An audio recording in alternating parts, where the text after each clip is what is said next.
立法院明仔载要审议房屋税条例修正案哦，目前计供受21个无同款的版本，因为各地方的税率无相同，有立委就认为讲，就算囤房税2.0实施，对一寡囤房大户影响嘛是真有限。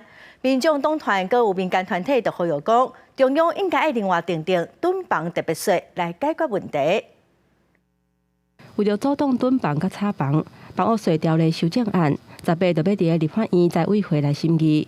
大家立委虽然拢肯定修法的方向，不过审查的版本有甲21个，有落的部分也有真侪爱讨论。不要让很多的有钱人能够有太多的囤房，是希望财政部要支持。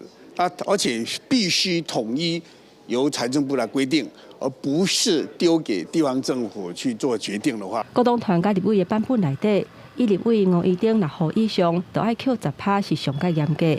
民众党团提案，第10户以上扣10%。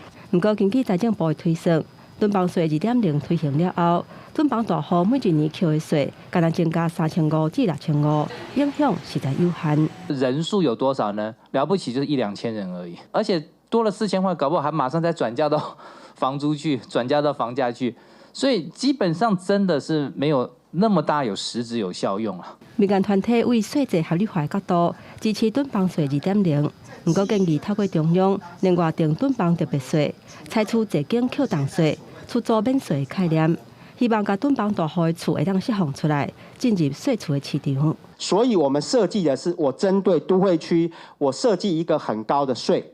可是只要你愿意把房子拿出来出租，你就完全不会被我们课到税。大家囤房税2.0半暝砖头路，天光无半步。奥尔斯都市解决组织认为讲，中央甲地方都要同齐来进行，才会当阻挡囤房的风气。若无，干那是选情的口号尔。